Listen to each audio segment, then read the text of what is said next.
மாசுபடுவதை தவிர்க்க வீடுகளில் உறிஞ்சி குழிகள் அமைப்பு. 75 வீடுகளில் சொந்த செலவில் அமைத்த ஓய்வூதியர் ராமசாமி. மொபட் வேன் மோதல், தாய் தந்தை மகன் மரணம். வேளாங்கண்ணி சர்ச் விடுதியில் தம்பதி உட்பட 3 மர்மச்சாவு.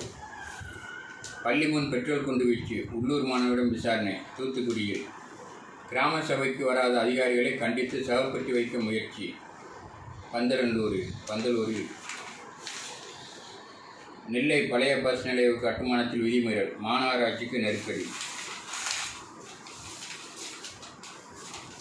வெகு தொலைவில் இல்லை, நக்சல் தீவிரவாதத்திலிருந்து நாடு விடுபடும் நாள்.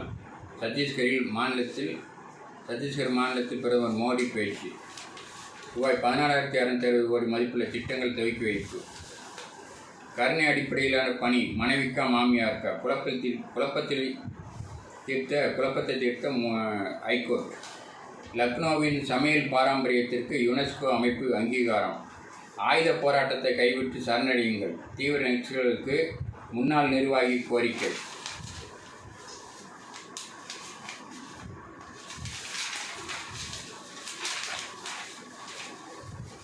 கார் மீது பள்ளி வேன் மோதியில் 2 மாணவியர் பலி. குடும்பத்துக்காக அல்ல, எல்லோருக்காகவும் உழைக்கிறேன். பீகார் முதல்வர் நிதிஷ்குமார் உருக்கம். போக்சோ குற்றவாளியை விடுவித்தது கோர்ட், தனி அதிகாரத்தை பயன்படுத்த சலுகை. முதல் மாநிலமாக தீவிர வறுமையை ஒழித்த கேரளா, முதல்வர் பெருமிதம்.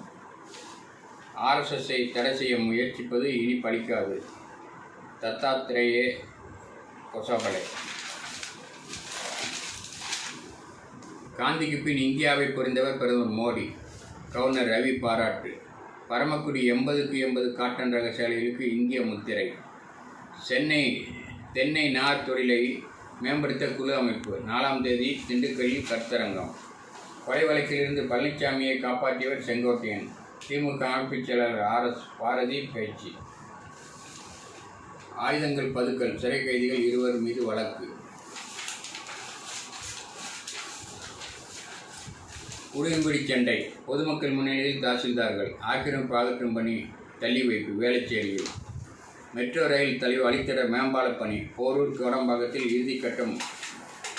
ஆக்கிரமிப்பு அகற்றப்படும் வேளச்சேரியில். வீட்டை பூட்டாமல் தாய் சென்றதால் பரிதாபம், குளத்தில் தவறி விழுந்து 2 குழந்தைகள் பலி. சுற்றுச்சூழல் பூங்கா பணி கிண்டியில் துவக்கி வைப்பு. ரூபாய் 2 கோடி மதிப்பு தங்கம் ஏர்போர்ட்டில் பறிமுதல். சென்னை ஏர்போர்ட்டில் தண்ணீர் லாரி மோதி உருக்குலைந்த கார். மீன்